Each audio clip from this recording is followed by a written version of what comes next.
The title of my remarks carries 4 very dense words: authority, integrity, faith, and justice. Books have been written about all of these. I can't possibly unpack these in the time that I have. But I will tell you a few personal stories that I think may interest you relative to my topic. I was raised on a tropical island the size of an American shopping mall off the Caribbean coast of Panama. I lived with my father's tribe, the Kuna, one of the few unconquered tribes of the Americas. They were the title of a book called The People Who Would Not Kneel, if that tells you anything about the people that I come from. My mother, on the other hand, was the daughter of a Presbyterian minister from Minnesota. Needless to say, our dinners were pretty interesting events.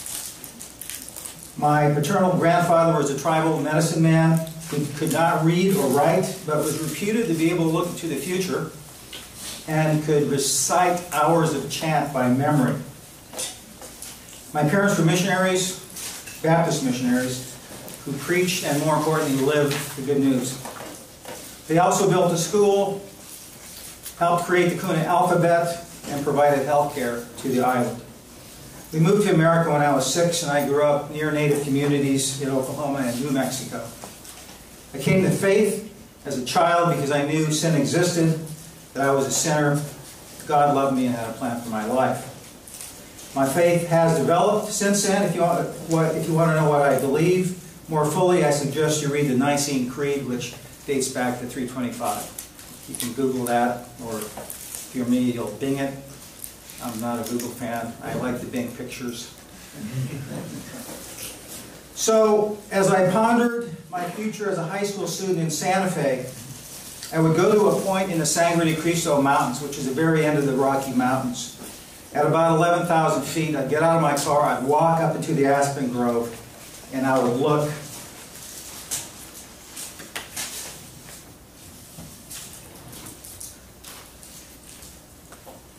Of course, we're having a technical malfunction, so if someone could help me.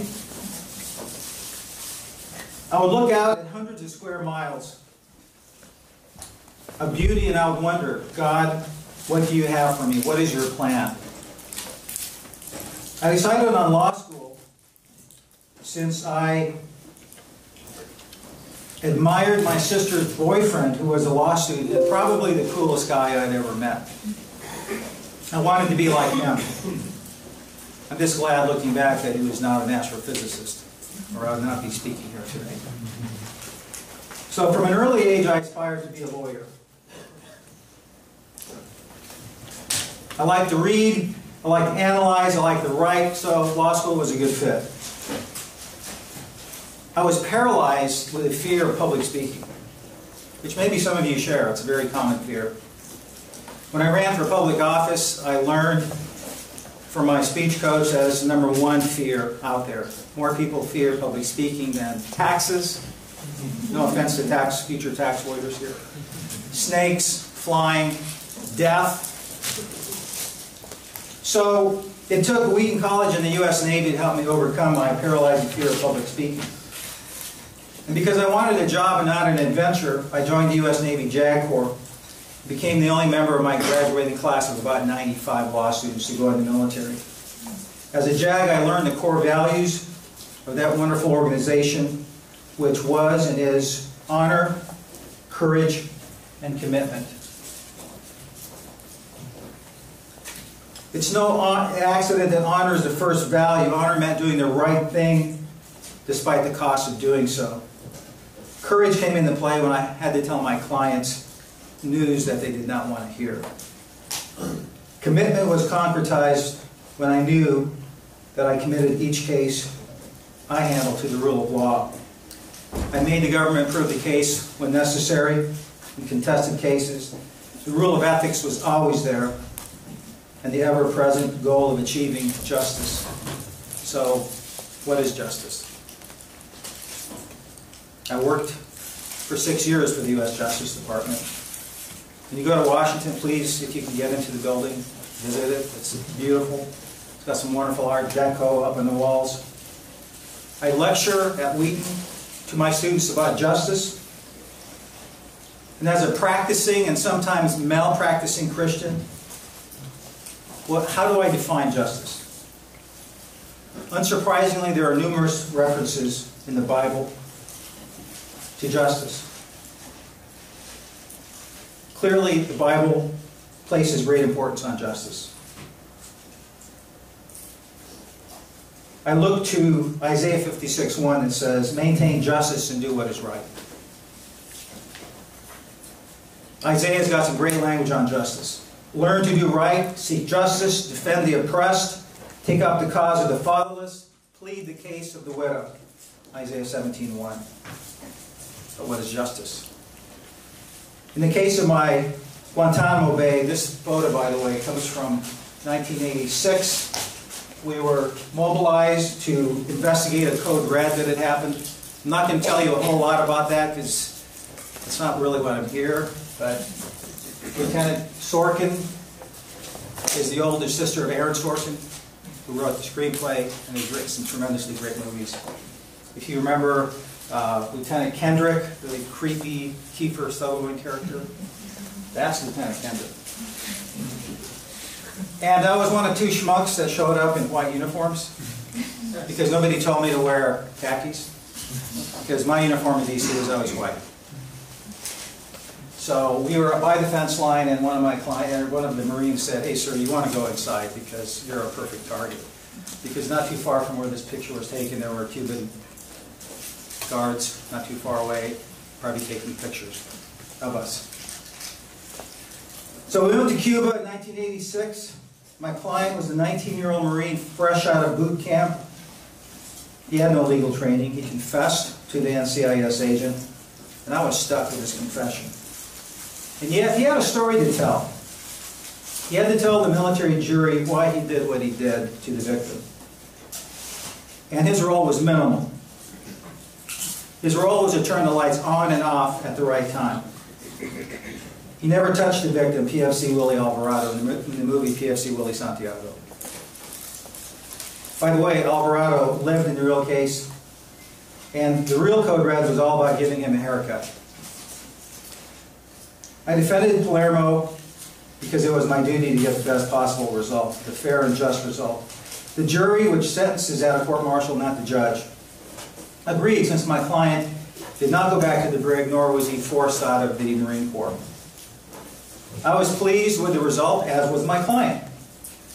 My biblically shaped sense of justice was also put to the test when I assumed the most consequential job of my life, which was to be confirmed as United States Attorney for the District of New Mexico.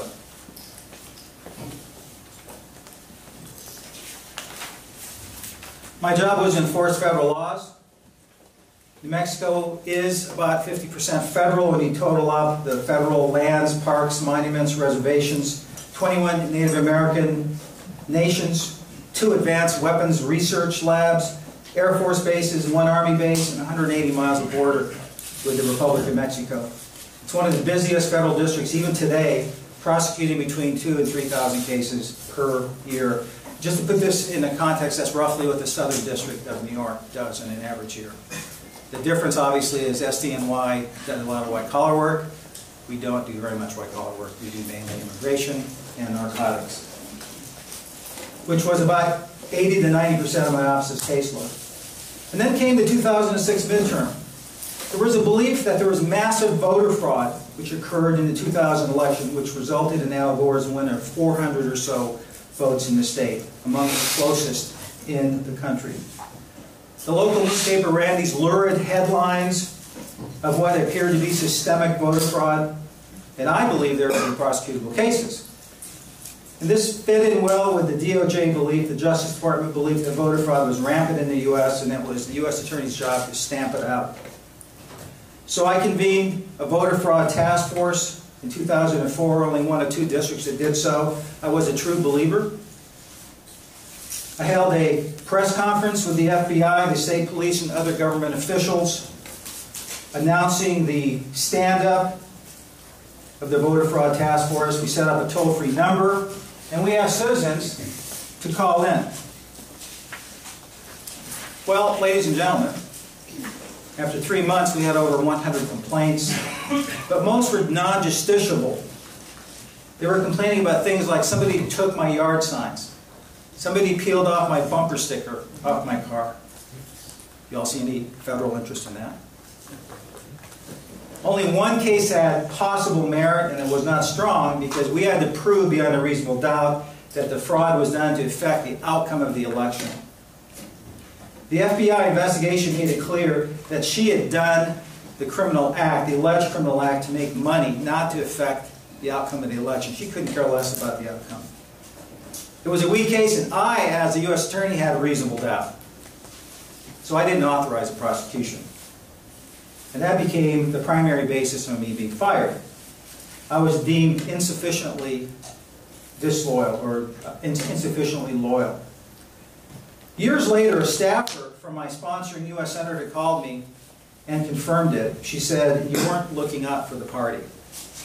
To which I said, "You're absolutely right. My job is not to look out for the party. My job is to enforce federal law and not factor in politics." So I thought back to when I was interviewed by then Attorney General Ashcroft and then Deputy Attorney General Larry Thompson. And when Ashcroft was advised that I'd run for office just 3 years previously, that I'd come very close to winning. And one of the dirty little secrets about politics is you can have a future even if you lose. I thought that if I lost, my career would be over. I would have no future. But in fact, it positioned me to get a presidential nomination. Ashcroft looked at me and with his very gruff Midwestern Missourian voice said, "Stay out of politics. We do not practice politics at the Justice Department." And that left an impression. And I heard from other U.S. attorneys later that that was his standard speech, to base prosecutions on the evidence and the law, period. So in 2006, right before the midterm, I received 2 troubling phone calls. One was from my congresswoman, who had been a former client of mine in a previous job.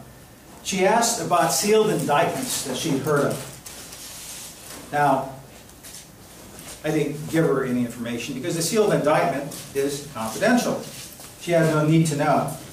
The other call was from my U.S. Senator who helped me get my nomination. He was asking for confidential information about a pending criminal investigation and whether the indictment would be filed before the midterm election. And he hung up on me when I did not tell him I would file an indictment for political gain. Weeks later, I was put on the list of U.S. attorneys to be fired. Now, for you political fans out there, the U.S. attorney from the District of New Jersey was also originally on that list. He went on to become the governor of New Jersey. You all know his name? Christie. He was taken off the list, and I was put on the list. When I see him next, I'll have to remind him of that. So it's the first time I'd ever been fired. I had 4 kids at home, a wife who at that time did not work outside the house. I was out of work for 7 months. I prayed without ceasing because I knew I'd done the right thing and was fired for it. I ran in the foothills of the Sandia Mountains near Albuquerque, and my wife and I would talk ad infinitum about what was going to happen next.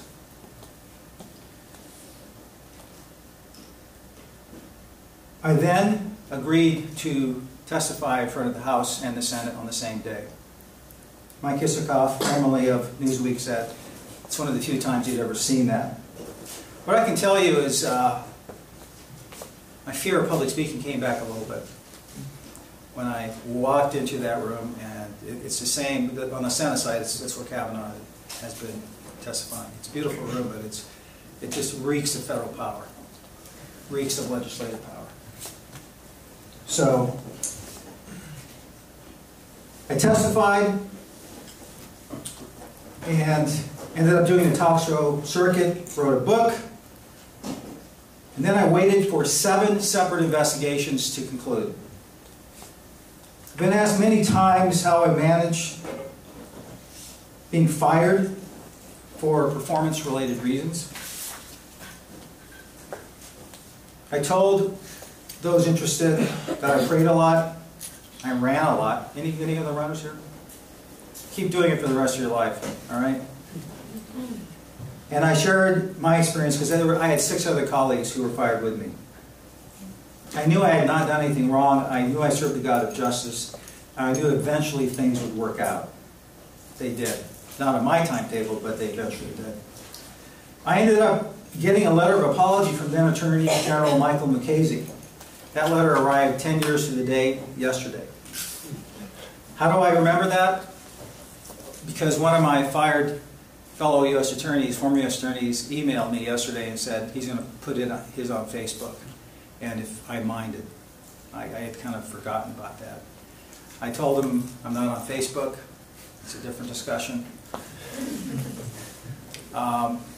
But that I was going to frame mine and put it up in my office. So James didn't come to my office. Hopefully I'll have the framed original letter of apology. I served briefly in the private sector, and then the Navy mobilized me back into full-time service. I prosecuted war crimes in Guantanamo. I spent a lot of time at Gitmo. Here's my trial team. Oops. That is my testimony from March. Here's my trial team when I went back into the Navy. And what I can say about Guantanamo is it's the most rewarding but the most difficult job I've ever had. What made it more difficult? Well, virtually all the evidence was highly classified.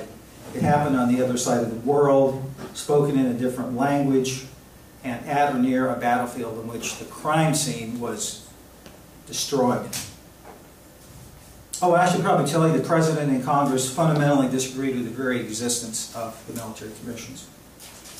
And I should also tell you that many of the detainees there have been there years without being charged, and many have been tortured. I should probably also tell you that the Supreme Court had struck down the first iteration of the Military Commissions Act. Oh, I should also tell you there were multiple agencies, military, civilian, law enforcement, and intel agencies vying for control. Working at the commissions made me think of an old Washington, D.C. joke. What is a camel? Answer, a camel is a horse designed by a committee. So I pondered what justice means. To me, it's the fair, right result. According to Pastor Tim Keller of Redeemer Church in New York City, the Hebrew word for justice is mishpat. Here's a quote. Keller says its most basic meaning is to treat people equitably. It means acquitting or punishing every person on the merits of the case, regardless of race or social status. Anyone who does the same wrong should be given the same penalty. And sometimes I found you have to pay the price for doing the right thing. You have to practice doing the right thing. It does not happen organically. A terrific verse on how we should comport ourselves as lawyers is this from Micah 6. What does the Lord require of you? To act justly, to love mercy, to walk humbly with your God. This is probably the best explanation I can think of what was required of me as a lawyer. To act with justice, to love mercy, not harsh condemnation. And I know you're thinking, well, this guy was like a prosecutor, all these different sovereigns. But I learned that the max punishment is not necessarily the right or just punishment. Practically speaking, it meant to be careful who is charged, or whether they should even be charged at all, like the woman accused of voter fraud. I could have filed a political prosecution, which would have eventually ended up in her being acquitted, or maybe the judge would dismiss it after the government's case in chief. But being careful not to charge what you can't prove in hopes of a good plea deal is something that you need to be careful about. You need to be careful to ask for pre-trial detention only if you have to. And I'm going back to my home state tomorrow. We're talking about bail reform because I'm going to be pitching to my former constituents that bail should not be available to only those wealthy enough to afford it. It needs to be done on a risk basis, regardless of the wealth of the individual. It means being just, being careful of what kind of deal you have to offer.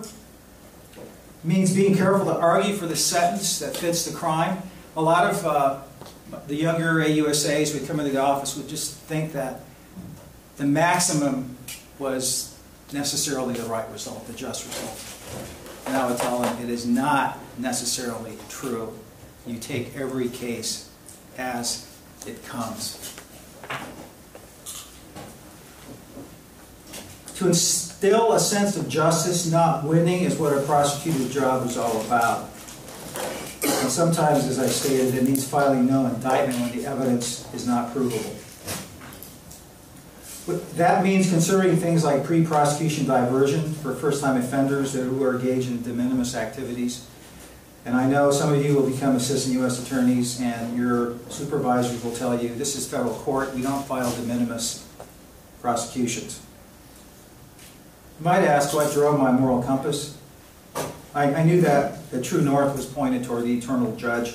I knew someday I would be judged by the one perfect, fair judge. And while I swore an oath to the U.S. Constitution, I knew my higher allegiance was to maintain justice and do what is right. We lawyers, soon-to-be lawyers, are in the very business of justice. We must walk the walk or face the consequences. I end my brief remarks with language from an attorney discipline matter. And ladies and gentlemen, if you ever see an opinion that quotes the book of Proverbs, Gandhi, George Washington, Aristotle, Benjamin Franklin, Winston Churchill, and William Shakespeare, you're in trouble. This is an attorney discipline matter for my former neighboring state of Arizona. The Supreme Court wrote, attorneys must ever guard against the temptation to confuse what is legal with what is ethical or moral. Because an act is legal according to the letter of the law does not make it ethical. Because an act is ethical does not make it legal. This isn't a matter of the members of the State Bar of Arizona, Andrew P. Thomas, Lisa Osherbowen, and Rachel Alexander, respondents. This was filed April 10th, 2012. You can find this online. What was going on is the Maricopa County Sheriff was authorizing harassing search warrants against judges who were allowing searches of Sheriff Joe Arpaio, the former sheriff of Maricopa County. And this attorney, Harvard Law grad, paid for his conduct by losing his bar license. And I think at least one or two of his associates did as well. So the price they paid was to be disbarred. And I know none of you in this room will ever have to face that. But I would just encourage you to always think about, is this the right, fair result?